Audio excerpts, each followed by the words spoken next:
Hello जय हिंद नमस्कार दोस्तों, आप सभी का स्वागत है आपके अपने YouTube channel online GK free classes में। आज के इस क्लास में हम आरआरबी एनटीपीसी सीबीटी 1 एग्जाम 2024 के लिए बहुत ही इंपॉर्टेंट क्वेश्चन लेकर आए हैं और ये सभी क्वेश्चन आपके आरआरबी एनटीपीसी सीबीटी 1 एग्जाम 2024 के लिए इंपॉर्टेंट रहेंगे, इसलिए इस क्लास को आपको कंप्लीट देखना है और इस क्लास के एंड में आपको बताना है कि आपके टोटल कितने सही होते हैं। और ये आपके आरआरबी एनटीपीसी सीबीटी 1 एग्जाम के लिए 5वां क्लास होने वाला है और इन 5 क्लासों से पहले हम 4 क्लास करवा चुके हैं। यदि अभी तक आपने इन 4 क्लासों को नहीं देखा है तो इन 4 क्लासों को आप प्लेलिस्ट के अंदर जाकर देख सकते हो और साथ में इस 5वें क्लास को भी आपको कंप्लीट देखना है, क्योंकि इस 5वें क्लास के अंदर हम उन्हीं क्वेश्चनों को कवर करेंगे जो आपके आरआरबी एनटीपीसी सीबीटी 1 एग्जाम 2024 के लिए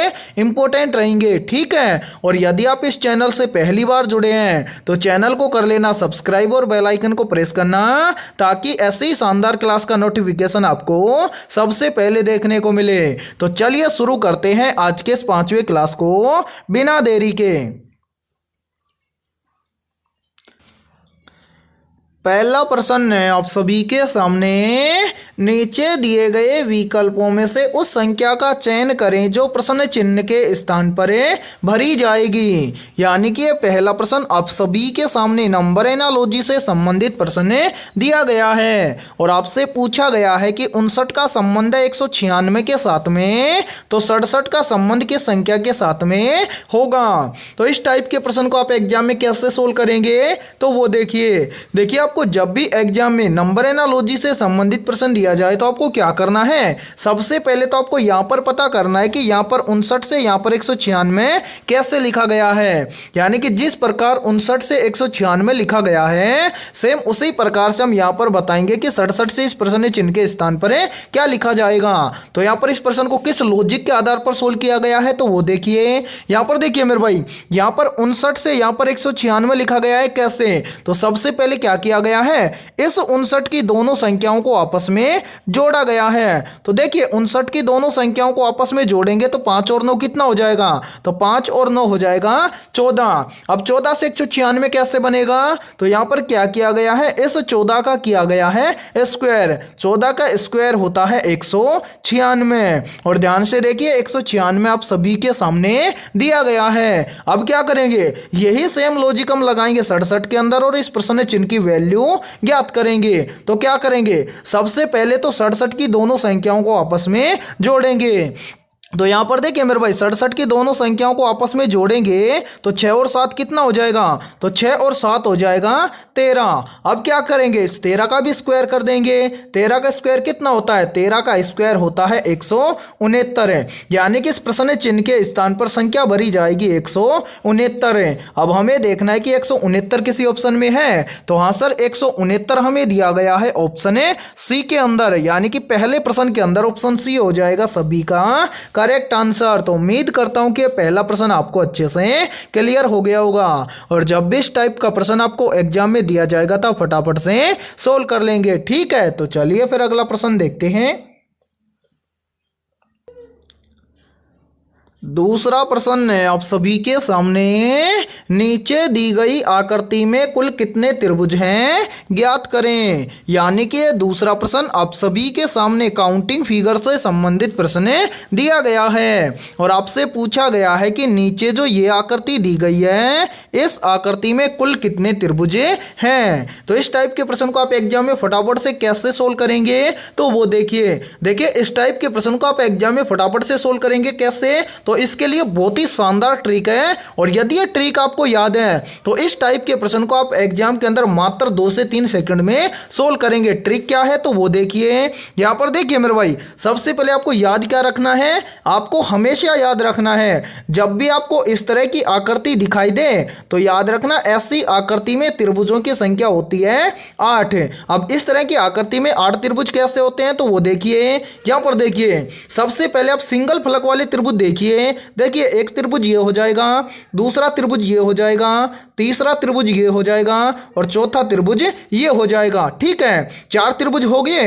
अब इसी के साथ में हम क्या करेंगे, 2 फलक वाले त्रिभुजों को देखेंगे। तो यहाँ पर देखिए 1 नंबर त्रिभुज और 2 नंबर त्रिभुज, इन दोनों त्रिभुजों को मिलाकर एक त्रिभुज ये बनता है। ठीक है, इसी के साथ में देखिए 2 नंबर त्रिभुज और 3 नंबर त्रिभुज, इन दोनों को मिलाकर एक त्रिभुज ये बनता है, 2 त्रिभुज हो गया है। इसी के साथ में देखिए 3 नंबर त्रिभुज और 4 नंबर त्रिभुज, इन दोनों त्रिभुजों को मिलाकर एक त्रिभुज ये बनता है, 3 त्रिभुज हो गए। इसी के साथ में देखिए 1 नंबर त्रिभुज और 4 नंबर त्रिभुज, इन दोनों को मिलाकर एक त्रिभुज ये बनता है, यानी कि 4 त्रिभुज ये हो गए। अब 4 और 4 कितना हो गया, 8 हो गया। यानी कि इस तरह की आकृति में त्रिभुजों की संख्या होती है 8 है। अब आपको लॉजिक क्या लगाना है एग्जाम में, तो अब आपको करना क्या है, इस तरह की आकृति आपको देखना है कि बड़ी वाली आकृति में इस तरह की आकृति कितनी है। तो देखिए इस तरह की आकृति बड़ी वाली आकृति में कितनी दिख रही है, एक दिख रही है। कहां पर, तो देखिए ये वाली आकृति दिख रही है, तो आंसर हमें एक आकृति ये वाली दिख रही है। ठीक है, तो अब इस आकृति में कितने त्रिभुज होंगे, तो इस तरह की आकृति में त्रिभुजों की संख्या कितने होंगे, 8। कैसे, तो देखिए एक आकृति है और एक आकृति में इस तरह की आकृति में कितने त्रिभुज होते हैं, 8 होते हैं। तो 1 का गुणा कर देंगे 8 के साथ में, तो यहां पर कितना आ जाएगा, 8। ठीक है, अब इसी के साथ में देखिए यहां पर देखिए मेरे भाई एक त्रिभुज ये वाला बन रहा है, तो हाँ सर एक त्रिभुज ये वाला बन रहा है। ठीक है, इसी के साथ में देखिए एक त्रिभुज ये वाला बन रहा है, तो हाँ सर बिल्कुल एक त्रिभुज ये बन रहा है, तो ये हो जाएगा दूसरा त्रिभुज। इसी के साथ में देखिए एक त्रिभुज ये वाला बन रहा है, तो हाँ सर एक त्रिभुज ये भी बन रहा है, तो ये हो जाएगा 3 नंबर त्रिभुज। इसी के साथ में यहां पर देखिए एक त्रिभुज ये वाला बन रहा है, बोलो बन रहा है, तो हाँ सर बिल्कुल बन रहा है, तो 4 नंबर त्रिभुज ये हो जाएगा। अब क्या करेंगे, 8 के अंदर +4 कर देंगे, तो 8 और 4 कितना हो जाएगा, तो 8 और 4 हो जाएगा 12। यानी कि हमारे सामने जो ये वाली आकृति दी गई है, इस आकृति के अंदर कुल त्रिभुजों की संख्या है 12। अब हमें देखना है कि 12 किसी ऑप्शन में है, तो हाँ सर 12 हमें दिया गया है ऑप्शन सी के अंदर, तो दूसरे प्रश्न के अंदर ऑप्शन सी हो जाएगा सभी का करेक्ट आंसर। तो उम्मीद करता हूं कि दूसरा प्रश्न भी आपको अच्छे से क्लियर हो गया होगा, और जब भी इस टाइप का प्रश्न आपको एग्जाम में दिया जाएगा तो फटाफट से सोल्व कर लेंगे। ठीक है, और यहां पर देखिए आप सभी के लिए बहुत ही इंपॉर्टेंट सूचना है, यदि आप पहली बार में रेलवे एनटीपीसी एग्जाम 2024-25 को क्रैक करना चाहते हैं, तो हमने आपके रेलवे एनटीपीसी एग्जाम 2024-25 के लिए जीके, जीएस, साइंस और इनके साथ में बेसिक कंप्यूटर और करंट अफेयर्स के लगभग 21,000 प्लस मोस्ट इंपोर्टेंट क्वेश्चनों का पीडीएफ तैयार किया है। यदि ये पीडीएफ आप लेना चाहते हैं तो आप हमारे इस व्हाट्सएप नंबर पर कॉन्टैक्ट कर सकते हैं, और इस पीडीएफ की प्राइस हमने रखी है मात्र 51 रुपए, यानी कि 51 रुपए की फीस के अंदर आपको 21,000 plus GK, GS, science, basic computer और करंट अफेयर्स के क्वेश्चन टॉपिक वाइज मिलने वाले हैं। और इन 21,000 क्वेश्चनों के अलावा आपको मैथमेटिक्स और रीजनिंग के 1500 प्लस क्वेश्चनों का पीडीएफ बिल्कुल फ्री के अंदर मिलने वाला है। ठीक है, और इन सभी के अलावा इस यूट्यूब चैनल पर जितने भी GK, GS, science, basic computer और करंट अफेयर्स की जितने भी क्लासेज होंगी, उन सभी क्लासों का पीडीएफ भी आपको बिल्कुल फ्री के अंदर मिलने वाला है। तो जिनको भी ये पीडीएफ लेना है वो हमारे इस व्हाट्सएप नंबर पर कांटेक्ट कर सकते हैं। ठीक है, तो चलिए फिर अगला प्रश्न देखते हैं। तीसरा प्रश्न है आप सभी के सामने, नीचे दी गई श्रृंखला में प्रश्न चिन्ह के स्थान पर आने वाली संबंधित संख्या को ज्ञात करें। यानी कि तीसरा प्रश्न आप सभी के सामने सीरीज से संबंधित प्रश्न दिया गया है और आपसे पूछा गया है कि इस सीरीज में इस प्रश्न चिन्ह के स्थान पर कौन सी संख्या आएगी। तो इस टाइप के प्रश्न को आप एग्जाम में कैसे सोल्व करेंगे, तो वो देखिए। और देखिए आपके आरआरबी एनटीपीसी के एग्जाम में सीरीज से संबंधित लगभग 2 से 3 प्रश्न पूछे जाते हैं।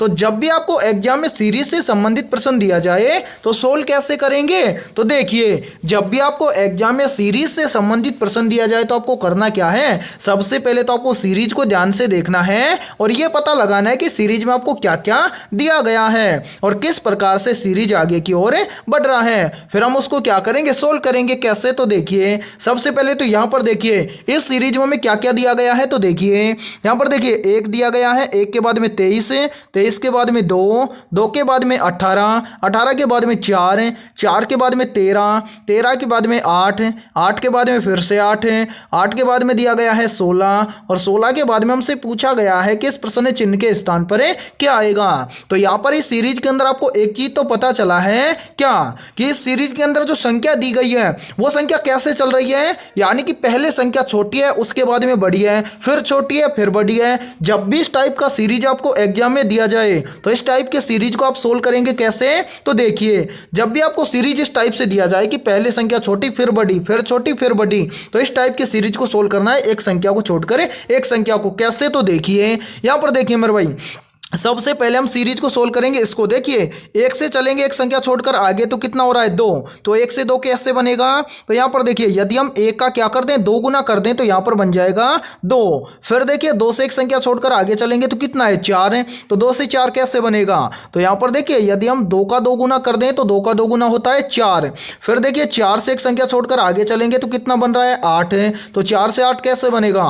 तो यहां पर देखिए यदि हम 4 का भी 2 गुना कर दें तो 4 का 2 गुना होता है 8 है। फिर देखिए इसी प्रकार से 8 से एक संख्या छोड़कर आगे चलेंगे तो क्या है 16 है, तो 8 से 16 कैसे बनेगा। तो यहां पर भी देखिए यदि हम 8 का 2 गुना कर दें तो 8 का 2 गुना होता है 16। अब इस 16 से हम अगली संख्या ज्ञात करेंगे तो इस प्रश्न से अगली, यानी कि इस प्रश्न चिन्ह से अगली संख्या ज्ञात होगी, लेकिन हमें क्या करना है इस प्रश्न चिन्ह की वैल्यू ज्ञात करनी है। तो इस सीरीज से प्रश्न चिन्ह की वैल्यू ज्ञात नहीं होगी तो हम क्या करेंगे, जो सीरीज छूट रहा है इस सीरीज से सोल्व करेंगे। तो देखिए यहां पर देखिए मेरे भाई, यहां पर देखिए 23 से एक संख्या छोड़कर आगे चलेंगे तो कितना बन रहा है 18, तो 23 से 18 कैसे बनेगा। तो यहां पर देखिए यदि हम 23 में से क्या कर दें -5 कर दें तो यहां पर बन जाएगा 18। फिर देखिए 18 से एक संख्या छोड़कर आगे चलेंगे तो कितना बन रहा है 13, तो 18 से 13 कैसे बनेगा।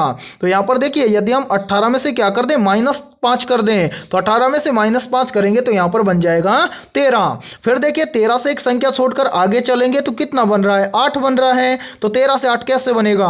तो यहां पर भी देखिए यदि हम 13 में से -5 कर दें तो यहां पर बन जाएगा 8 है। अब इसी प्रकार से हम क्या करेंगे 8 से एक संख्या छोड़कर आगे चलेंगे तो आगे क्या है प्रश्न चिन्ह, प्रश्न चिन्ह की वैल्यू हम कैसे ज्ञात करेंगे। तो वो देखिए यहां पर देखिए इस सीरीज के अंदर क्या हुआ है, तो 23 से 18 हुआ -5 करके, 18 से 13 हुआ -5 करके, 13 से 8 हुआ -5 करके। अब 8 से इस प्रश्न चिन्ह की वैल्यू निकालेंगे कैसे, तो यहां पर भी हम कर देंगे -5। तो यहां पर देखिए 8 में से यदि हम क्या कर दें -5 कर दें तो यहां पर कितना बचेगा, यहां पर बच जाएगा 3, यानी कि इस प्रश्न चिन्ह के स्थान पर संख्या भरी जाएगी 3। अब हमें देखना है कि 3 किसी ऑप्शन में है, तो हां सर 3 हमें दिया गया है ऑप्शन बी के अंदर है, तो तीसरे प्रश्न के अंदर ऑप्शन बी हो जाएगा सभी का करेक्ट आंसर। तो उम्मीद करता हूं कि तीसरा प्रश्न भी आपको अच्छे से क्लियर हो गया होगा। और देखिए इस प्रश्न को थोड़ा सा समझाने में टाइम लगा है, लेकिन अब आपको इस टाइप का प्रश्न एग्जाम में मिलेगा तो आप फटाफट से सोल्व कर लेंगे। ठीक है, तो चलिए फिर अगला प्रश्न देखते हैं। चौथा प्रश्न है आप सभी के सामने, नीचे दिए गए विकल्पों में से विषम विकल्प की पहचान करें। यानी कि यहां पर आपसे पूछा गया है कि इन चारों विकल्पों में से विषम विकल्प कौन सा है। तो इस टाइप के प्रश्न को आप एग्जाम में फटाफट से कैसे सोल्व करेंगे, तो वो देखिए जब भी इस टाइप का प्रश्न आपको एग्जाम में दिया जाए तो सोल्व कैसे करेंगे। तो वो देखिए सबसे पहले आपको क्या करना है, इन चारों विकल्पों को ध्यान से देखना है और इन चारों विकल्पों में आपको 3 विकल्प तो क्या मिलेंगे, किसी न किसी प्रकार से समान मिलेंगे और एक विकल्प इन तीनों विकल्पों से क्या मिलेगा, अलग मिलेगा। और उस अलग या विषम विकल्प की हमें क्या करनी है, पहचान करनी है। कैसे करेंगे, तो वो देखिए यहां पर इन चारों विकल्पों में आपको क्या दिया गया है, इन चारों विकल्पों में आपको दिया गया है अल्फाबेट लेटर और संख्या। तो अब विषम विकल्प कैसे छांटेंगे, तो वो देखिए यहां पर देखिए मेरे भाई, सबसे पहले हम क्या करेंगे, चारों विकल्पों को एक एक करके देखेंगे। तो यहां पर देखिए पहले हम देखेंगे पहले विकल्प को। पहले विकल्प में हमें अल्फाबेट लेटर दिया गया है n और इसके बराबर में संख्या दी गई है 16। तो मेरे भाई यहां पर हम क्या करेंगे, जितने भी अल्फाबेट लेटर हैं इनका कर लेंगे नंबरिंग। ठीक है, तो n का नंबर कितना होता है, तो n का नंबर होता है 14, लेकिन इसके बराबर में लिखा गया है कितना 16। तो यहां पर देखिए यदि हम 14 के अंदर क्या कर दें +2 कर दें तो यहां पर बन जाएगा 16। इसी प्रकार से क्या करेंगे, ऑप्शन बी को देखेंगे या सेकंड विकल्प को देखेंगे। तो यहां पर देखिए सेकंड विकल्प में हमें दिया गया है u और इसके बराबर में दिया गया है 23। तो मेरे भाई यहाँ पर देखिए u का नंबर कितना होता है, तो u का नंबर होता है 21।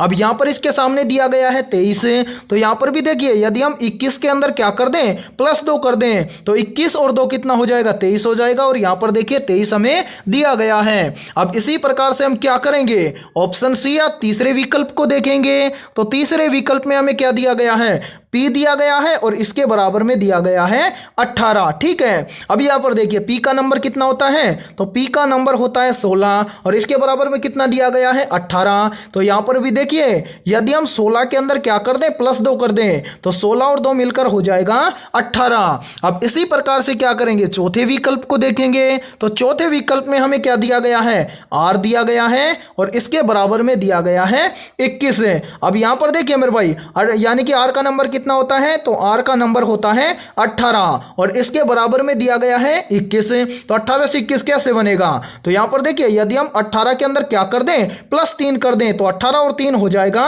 21। अब मैंने आप सभी के सामने प्रश्न को सोल्व कर दिया गया है या मैंने इसको सोल्व कर दिया है। तो अब इन चारों में से विषम विकल्प कौन सा होगा, तो यहां पर विषम विकल्प हो जाएगा ऑप्शन डी। क्यों हो जाएगा, तो देखिए मेरे भाई देखिए पहले विकल्प, दूसरे विकल्प और तीसरे विकल्प में क्या हुआ है, यानी कि जितने भी अल्फाबेट लेटर दिए गए हैं उन सभी अल्फाबेट लेटर की संख्या लिखी गई है और उन सभी के अंदर +2 करके उनके सामने जो संख्या लिखी गई है उसको लिखा गया है। लेकिन ऑप्शन डी के अंदर ऐसा नहीं किया गया है। क्या किया गया है, तो ऑप्शन डी के अंदर जो अल्फाबेट लेटर दिया गया है उसका नंबरिंग किया गया है और जो नंबर आया है उसके अंदर +2 ना करके क्या किया गया है, +3 किया गया है। इसलिए इन चारों विकल्पों में से विषम विकल्प हो जाएगा ऑप्शन डी। ठीक है, तो उम्मीद करता हूं कि ये चौथा प्रश्न भी आपको अच्छे से क्लियर हो गया होगा और जब भी इस टाइप का प्रश्न आपको एग्जाम में दिया जाएगा तो फटाफट से सोल्व कर लेंगे। और आपके आरआरबी एनटीपीसी के एग्जाम में इस टाइप के प्रश्न भी लगभग 3 से 4 पूछे जाते हैं। तो इन प्रश्नों को आप ज्यादा से ज्यादा सोल्व करने की कोशिश करना। ठीक है, तो चलिए फिर अगला प्रश्न देखते हैं। पांचवा प्रश्न है आप सभी के सामने, नीचे दिए गए प्रश्न में प्रश्न चिन्ह के स्थान पर आने वाले संबंधित अक्षरों को ज्ञात करें। यानी कि पांचवा प्रश्न आप सभी के सामने एनालॉजी से संबंधित प्रश्न दिया गया है और आपसे पूछा गया है कि इस प्रश्न चिन्ह के स्थान पर कौन से अल्फाबेट लेटर आएंगे। तो इस टाइप के प्रश्न को आप एग्जाम में फटाफट से सोल्व कैसे करेंगे, तो वो देखिए जब भी इस टाइप का प्रश्न आपको एग्जाम में दिया जाए तो सोल्व कैसे करेंगे, तो वो देखिए करना क्या है। सबसे पहले तो आप सभी के सामने यहाँ पर जितने भी अल्फाबेट लेटर दिए गए हैं इनका कर लेना है नंबरिंग। यदि आप नंबरिंग कर लोगे तो इस टाइप के प्रश्न को आप एग्जाम में फटाफट से सोल्व करोगे। कैसे, तो देखिए यहाँ पर देखिए मेरे भाई ए का नंबर होता है 1, सी का नंबर होता है 3 और ई का नंबर होता है 5। ठीक है, इसी प्रकार से यहाँ पर देखिए जी का नंबर होता है 7, आई का नंबर होता है 9 और के का नंबर होता है 11। ठीक है, इसी प्रकार से आगे जितने भी अल्फाबेट लेटर दिए गए हैं इनका नंबरिंग कर लीजिए। यहाँ पर देखिए एम का नंबर होता है 13, ओ का नंबर होता है 15 और क्यू का नंबर होता है 17। ठीक है, अब करेंगे क्या, तो सबसे पहले तो हम यहाँ पर पता करेंगे कि यहाँ पर ए सी ई से जी आई के कैसे लिखा गया है। तो यहाँ पर आपको अल्फाबेट लेटर नहीं देखने, यहाँ पर आपको क्या देखना है, संख्या देखनी है। ठीक है, कैसे, तो देखिए यहाँ पर देखिए 1 से कितना बन रहा है, 7 है, तो 1 से 7 कैसे बनेगा, तो यहाँ पर देखिए यदि हम 1 के अंदर क्या कर दें, +6 कर दें, तो 1 और 6 हो जाएगा 7 है। फिर देखिए यहाँ पर 3 से कितना हो रहा है, 9, तो 3 से 9 कैसे बनेगा, तो यहाँ पर भी देखिए यदि हम 3 के अंदर क्या कर दें, +6 कर दें, तो 3 और 6 मिलकर बन जाएगा 9। फिर देखिए 5 से कितना बन रहा है, 11, तो 5 से 11 कैसे बनेगा, तो यहाँ पर भी देखिए यदि हम 5 के अंदर क्या कर दें, +6 कर दें, तो 5 और 6 मिलकर बन जाएगा 11। यानी कि ए सी ई से जी आई के कैसे लिखा गया है, तो यहाँ पर ए सी ई इन सभी अल्फाबेट लेटर के अंदर +6 करके ये वाले अल्फाबेट लेटर लिखे गए हैं। तो अब आप आसानी से यहाँ पर बता सकते हैं कि एम ओ क्यू से इस प्रश्न चिन्ह के स्थान पर कौन से लेटर लिखे जाएंगे। तो करेंगे क्या, यहाँ पर भी देखिए सेम इसी प्रकार से यहाँ पर जितने भी संख्या है इन सभी के अंदर कर देंगे +6 और जितने भी संख्या आएगी उन संख्याओं के स्थान पर कौन कौन से अल्फाबेट लेटर आते हैं उनको हम यहाँ पर लिख देंगे। देखिए कैसे, तो यहाँ पर देखिए यहाँ पर सभी के अंदर +6 हुआ है तो यहाँ पर भी हम क्या करेंगे, सभी के अंदर +6 करेंगे। तो यहाँ पर देखिए 13 के अंदर +6 करेंगे तो 13 और 6 कितना हो जाएगा, 19 हो जाएगा। फिर देखिए इसी प्रकार से 15 के अंदर +6 करेंगे तो 15 और 6 कितना हो जाएगा, 21 हो जाएगा। इसी प्रकार से देखिए 17 के अंदर +6 करेंगे तो 17 और 6 कितना हो जाएगा, 23 हो जाएगा। अब यहाँ पर देखिए 19 नंबर पर कौन सा अल्फाबेट लेटर आता है, तो 19 नंबर पर अल्फाबेट लेटर आता है एस। फिर क्या है 21 पर कौन सा अल्फाबेट लेटर आता है, तो 21 नंबर पर अल्फाबेट लेटर आता है यू। फिर क्या है 23, अब 23 नंबर पर कौन सा अल्फाबेट लेटर आता है, तो 23 नंबर पर अल्फाबेट लेटर आता है डब्ल्यू। यानी कि एम ओ क्यू का संबंध हो जाएगा किसके साथ में, एस यू डब्ल्यू के साथ में। ठीक है, अब हमें देखना है कि एस यू डब्ल्यू किसी ऑप्शन में है, तो हाँ सर एस यू डब्ल्यू हमें दिए गए हैं ऑप्शन ए के अंदर। तो 5वें प्रश्न के अंदर ऑप्शन ए हो जाएगा सभी का करेक्ट आंसर। तो उम्मीद करता हूं कि 5वां प्रश्न भी आपको अच्छे से क्लियर हो गया होगा और जब भी इस टाइप का प्रश्न आपको एग्जाम में दिया जाएगा तो फटाफट से सोल्व कर लेंगे। ठीक है, तो यहाँ पर देखिए यदि ये क्लास आपको पसंद आ रही है तो जल्दी से एक बार इस क्लास को लाइक कर दीजिए और यदि आप इस चैनल से पहली बार जुड़े हैं तो चैनल को कर लीजिए सब्सक्राइब और बेल आइकन को प्रेस करना ताकि ऐसे ही शानदार क्लास का नोटिफिकेशन आपको सबसे पहले देखने को मिले। ठीक है, तो चलिए फिर अगला प्रश्न देखते हैं। छठा प्रश्न है आप सभी के सामने, नीचे दिए गए प्रश्न में प्रश्न चिन्ह के स्थान पर आने वाले संबंधित अक्षरों को ज्ञात करें। यानी कि छठा प्रश्न भी आप सभी के सामने एनालॉजी से संबंधित प्रश्न दिया गया है और आपसे पूछा गया है कि इस प्रश्न चिन्ह के स्थान पर आने वाले अल्फाबेट लेटर को ज्ञात करें। तो इस टाइप के प्रश्न को आप एग्जाम में सोल्व कैसे करेंगे, तो वो देखिए इस टाइप के प्रश्न को आप एग्जाम में सोल्व कर सकते हैं कैसे, या तो आप पता कर सकते हैं यहाँ पर कि ए बी सी से यहाँ पर जेड वाई एक्स कैसे लिखा गया है, या फिर आप यहाँ से भी देख सकते हैं कि जेड वाई एक्स से यहाँ पर ए बी सी कैसे लिखा गया है। फिर उसी प्रकार से हम यहाँ पर ज्ञात करेंगे कि एक्स वाई जेड से इस प्रश्न चिन्ह के स्थान पर क्या लिखा जाएगा। तो यहाँ पर इस प्रश्न को सोल्व कैसे किया गया है, तो वो देखिए आपको यदि कंप्लीट अल्फाबेट लेटर अच्छे से याद हैं तो इस टाइप के प्रश्न को आप आसानी से सोल्व कर सकते हैं। कैसे, तो देखिए सबसे पहले यहाँ पर देखिए कि ए बी सी और जेड वाई एक्स के बीच में क्या संबंध है। तो यहाँ पर देखिए मेरे भाई, यहाँ पर ए का विपरीत होता है जेड, फिर देखिए बी का विपरीत होता है वाई और यहाँ पर देखिए सी का विपरीत होता है एक्स। यानी कि यहाँ पर ए बी सी के विपरीत लिखे गए हैं जेड वाई एक्स। या फिर हम यहाँ पर ऐसे भी बोल सकते हैं कि जो ये हैं यानी कि जेड वाई एक्स है, तो यहाँ पर देखिए जेड का विपरीत होता है ए, ठीक है, वाई का विपरीत होता है बी और एक्स का विपरीत होता है सी। ठीक है, अब इसी प्रकार से हम क्या करेंगे, यहाँ पर ज्ञात करेंगे कि एक्स वाई जेड का विपरीत क्या होता है। तो यहाँ पर देखिए मेरे भाई, यहाँ पर देखिए x का विपरीत क्या होता है, तो x का विपरीत होता है क्या, यहाँ पर देखिए x का विपरीत है c, तो यहाँ पर x का विपरीत पहले आ जाएगा c। ठीक है, उसके बाद में देखिए फिर हम ज्ञात करेंगे y का विपरीत क्या होता है, तो यहाँ पर देखिए y का विपरीत है b, तो यहाँ पर y का विपरीत हम लिख देंगे b। ठीक है, फिर यहाँ पर देखिए यहाँ पर हम ज्ञात करेंगे z का विपरीत है, तो यहाँ पर देखिए z का विपरीत है a, तो यहाँ पर हम z का विपरीत लिख देंगे a। यानी कि इस प्रश्न चिन्ह के स्थान पर अल्फाबेट लेटर भरे जाएंगे सी बी ए। अब हमें देखना है कि सी बी ए किसी ऑप्शन में है, तो हाँ सर सी बी ए हमें दिया गया है ऑप्शन बी के अंदर। तो छठे प्रश्न के अंदर ऑप्शन बी हो जाएगा सभी का करेक्ट आंसर। तो उम्मीद करता हूं कि छठा प्रश्न भी आपको अच्छे से क्लियर हो गया होगा और जब भी इस टाइप का प्रश्न आपको एग्जाम में दिया जाएगा तो फटाफट से सोल्व कर लेंगे। ठीक है, तो चलिए फिर अगला प्रश्न ज्ञात करते हैं।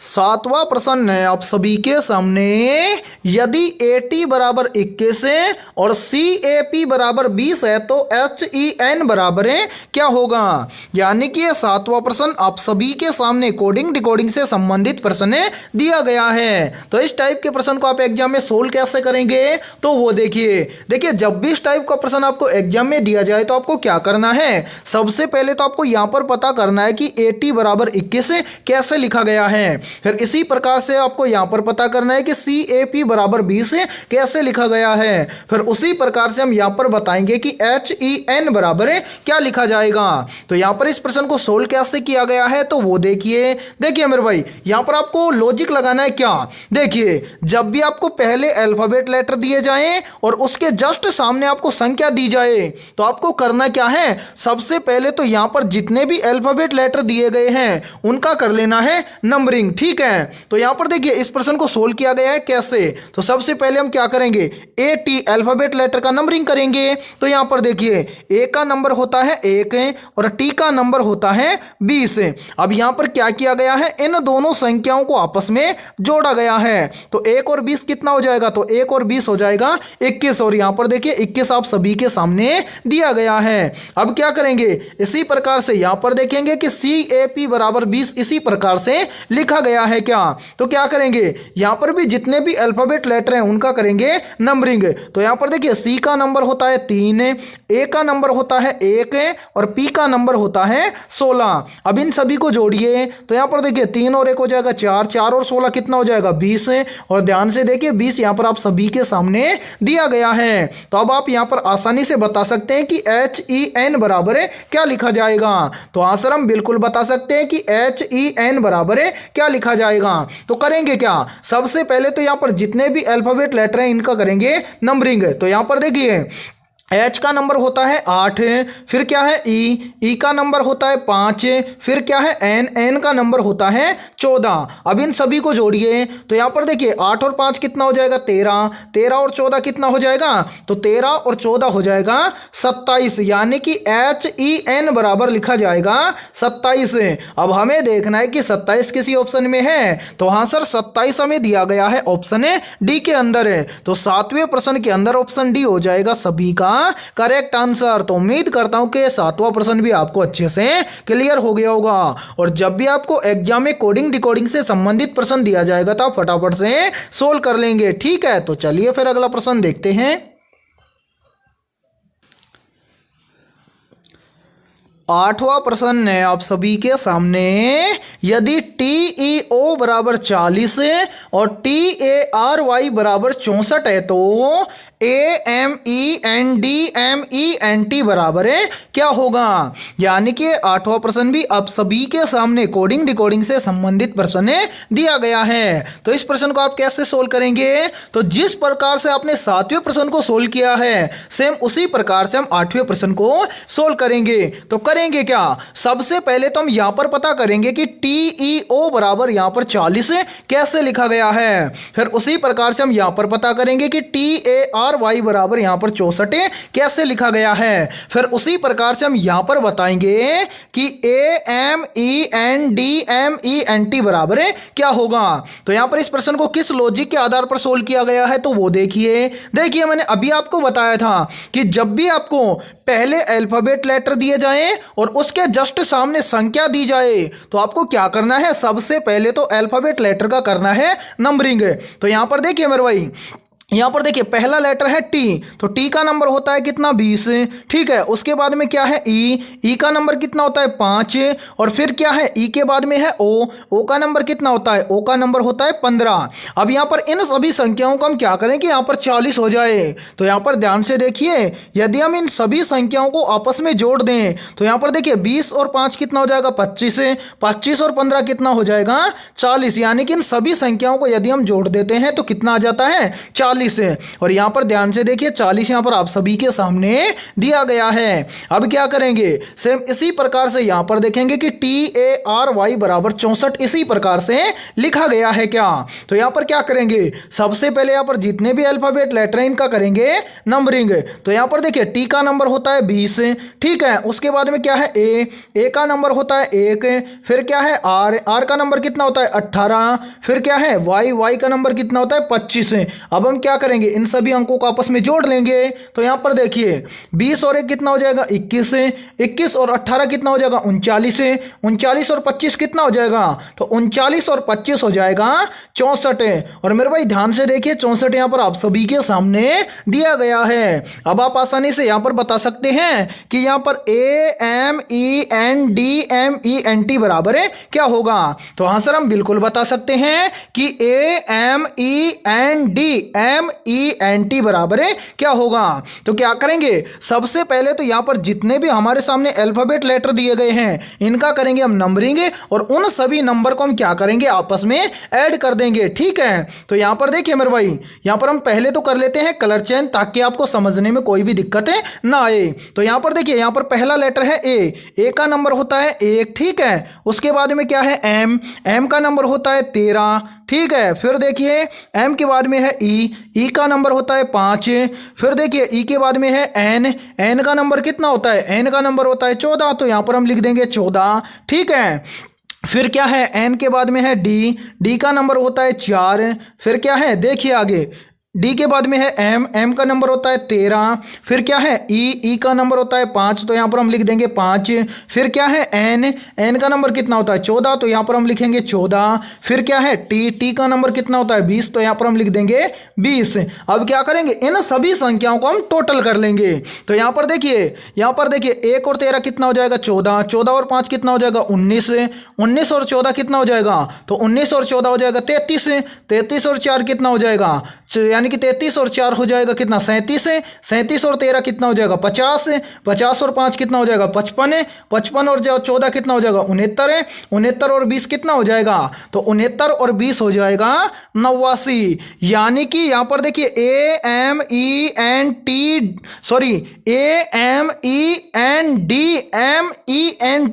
इसको लिखा जाएगा 89। अब हमें देखना है कि 89 किसी ऑप्शन में है, तो हाँ सर 89 हमें दिया गया है ऑप्शन ए के अंदर है। तो 8वें प्रश्न के अंदर ऑप्शन ए हो जाएगा सभी का करेक्ट आंसर। तो उम्मीद करता हूं कि 8वां प्रश्न भी आपको अच्छे से क्लियर हो गया होगा, और जब भी इस टाइप का प्रश्न आपको एग्जाम में दिया जाएगा तो फटाफट से सोल्व कर लेंगे, ठीक है। तो चलिए फिर अगला प्रश्न देखते हैं। 9वां प्रश्न है आप सभी के सामने, नीचे दिए गए विकल्पों में से संबंधित संख्या को चुनिए। यानी कि 9वां प्रश्न आप सभी के सामने नंबर एनालॉजी से संबंधित प्रश्न दिया गया है, और आपसे पूछा गया है कि 25 का संबंध 18 के साथ में, तो 37 का संबंध किस संख्या के साथ में होगा। बहुत ही इंपॉर्टेंट प्रश्न है ये, और ये प्रश्न UP police exam, NTPC exam, RPF exam, SSC CGL exam और मेरे भाई एसएससी जीडी के एग्जाम, इन सभी एग्जामों के अंदर ये प्रश्न पूछा गया है। तो जल्दी से एक काम कीजिए, इस क्लास को रोकिए और अपने स्तर से इस प्रश्न को सोल्व करके कमेंट सेक्शन के अंदर कमेंट करके बताइए कि इस प्रश्न चिन्ह के स्थान पर कौन सी संख्या आएगी। तो उम्मीद करता हूं कि आपने इस प्रश्न को जरूर सोल्व करने की कोशिश की होगी। तो आइए देखते हैं कि इस प्रश्न को किस लॉजिक के आधार पर सोल्व किया गया है। तो यहां पर देखिए मेरे भाई, यहां पर देखिए 25 से 18 कैसे बना है। तो यहां पर क्या किया गया है,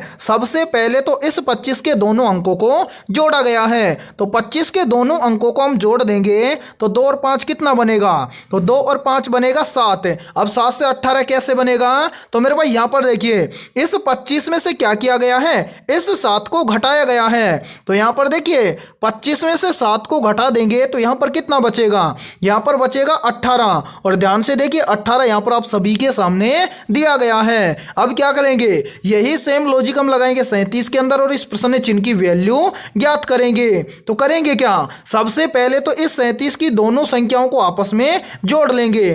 तो यहां पर देखिए 37 की दोनों संख्याओं को आपस में जोड़ेंगे तो 3 और 7 कितना हो जाएगा, तो 3 और 7 हो जाएगा 10 से। अब क्या करेंगे, इस 10 को इस 37 में से घटा देंगे। तो यहां पर देखिए 37 में से 10 को घटा देंगे तो यहां पर कितना बचेगा, यहां पर बचेगा 10, सॉरी मेरे भाई 37 में से 10 को घटा देंगे तो यहां पर बचेगा 27, यानी कि इस प्रश्न चिन्ह के स्थान पर संख्या भरी जाएगी 27।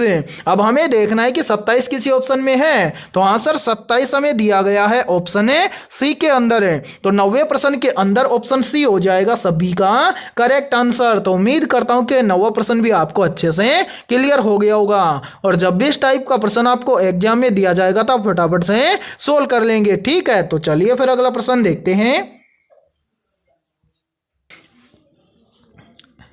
10वां प्रश्न है, आप सभी के सामने दिए गए पासों में अक्षर बी के विपरीत अक्षरें ज्ञात करें। यानी कि 10वां प्रश्न आप सभी के सामने डाइस से संबंधित प्रश्न दिया गया है और डाइस से संबंधित प्रश्न को आप एग्जाम में फटाफट से सोल्व कैसे करेंगे, तो वो देखिए इसके लिए बहुत ही जबरदस्त फॉर्मूला है और यदि ये फॉर्मूला आपको याद है तो डाइस से संबंधित प्रश्न को आप एग्जाम में मात्र 2 से 3 सेकंड में सोल्व करोगे। कैसे, तो वो देखिए यहां पर देखिए इस प्रश्न को सोल्व करने से पहले आप सभी के लिए बहुत ही इंपॉर्टेंट सूचना है। यदि आप पहली बार में रेलवे एनटीपीसी एग्जाम 2024-25 को क्रैक करना चाहते हैं तो हमने आपके रेलवे एनटीपीसी एग्जाम 2024-25 के लिए जीके, जीएस, साइंस और इन सभी के साथ में बेसिक कंप्यूटर और करंट अफेयर्स के लगभग 21,000 प्लस मोस्ट इंपोर्टेंट क्वेश्चनों का पीडीएफ तैयार किया है। यदि आप ये 21,000 प्लस मोस्ट इंपोर्टेंट क्वेश्चनों का पीडीएफ लेना चाहते हैं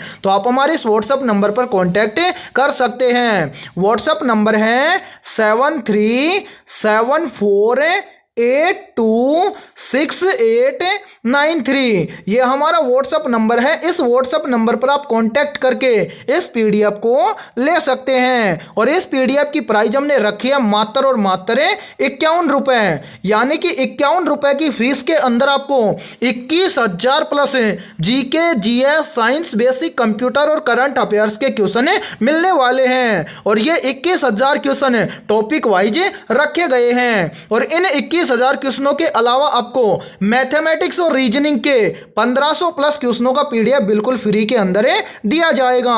और इन सभी के अलावा इस यूट्यूब चैनल पर जितने भी GK, GS, science, basic computer और करंट अफेयर और इन सभी के साथ में मेरे भाई रीजनिंग की जितनी भी क्लासेज होंगी इन सभी क्लासों का पीडीएफ भी आपको बिल्कुल फ्री के अंदर मिलने वाला है। अब जो भी बच्चा पहली बार में सिलेक्शन लेना चाहता है तो वो इस पीडीएफ को इस नंबर पर जाकर ले सकता है और अपनी तैयारी को मजबूत बना सकता है। अब यहां पर हम सोल्व करेंगे इस प्रश्न को कैसे, तो देखिए यहां पर देखिए मेरे भाई एक बार इन सभी को यहां से हटा देते हैं ताकि आपको समझने में कोई भी दिक्कत ना आए। तो देखिए जब भी आपको एग्जाम में डाइस से संबंधित प्रश्न दिया जाए तो आपको क्या करना है, आपको प्रश्न के अंदर कितने भी डाइस दिए गए हों उन सभी डाइस में से 2 ऐसे डाइस लेने हैं जिनके अंदर आपको कॉमन संख्या या कॉमन लेटर देखने को मिले। तो यहां पर देखिए मेरे भाई इन तीनों डाइस में से हम पहला डाइस और दूसरा डाइस लेने वाले हैं। क्यों, क्योंकि यहां पर देखिए यहां पर आपको कॉमन संख्या देखने को मिल रही है क्या, या कॉमन लेटर देखने को मिल रहा है ई और एफ। इसी प्रकार से यहां पर देखिए यहां पर दूसरे डाइस के अंदर हमें कॉमन लेटर मिल रहा है ई और एफ। ठीक है, अब दोनों जो कॉमन मिल गया या कॉमन लेटर जो मिल गए इनके अलावा जो अल्फाबेट लेटर बच गया वो एक दूसरे के क्या होंगे, विपरीत होंगे। तो यहां पर देखिए यानी कि बी के विपरीत लेटर होगा सी और सी के विपरीत लेटर होगा बी। अब हमसे क्या पूछा गया है, हमसे पूछा गया है कि बी के विपरीत क्या होगा। तो मेरे भाई बी के विपरीत होगा कौन सा लेटर है, तो बी के विपरीत होगा सी लेटर। ठीक है, अब हमें देखना है कि सी किसी ऑप्शन में है, तो आंसर सी हमें दिया गया है ऑप्शन ए के अंदर। तो 10वें प्रश्न के अंदर ऑप्शन ए हो जाएगा सभी का करेक्ट आंसर। तो उम्मीद करता हूं कि 10वां प्रश्न भी आपको अच्छे से क्लियर हो गया होगा और जब भी इस टाइप का प्रश्न आपको एग्जाम में दिया जाएगा तो फटाफट से सोल्व कर लेंगे। ठीक है, तो आज की इस क्लास में इतना ही। यदि ये क्लास आपको पसंद आई है तो जल्दी से एक बार इस क्लास को लाइक कर दीजिए और यदि आप इस चैनल से पहली बार जुड़े हैं तो चैनल को कर लीजिए सब्सक्राइब सब्सक्राइब और बेल आइकन को प्रेस करना, ताकि ऐसी शानदार क्लास का नोटिफिकेशन आपको सबसे पहले देखने को मिले। और आज की इस क्लास के अंदर हमने 10 बहुत ही इंपॉर्टेंट क्वेश्चन करवाए हैं। तो इन 10 में से आपके कितने क्वेश्चन सही हुए हैं सभी को कमेंट सेक्शन के अंदर कमेंट करके बताना है। ठीक है, तो फिर मिलते हैं ऐसे ही बेहतरीन क्वेश्चनों के साथ सुबह 7 बजे।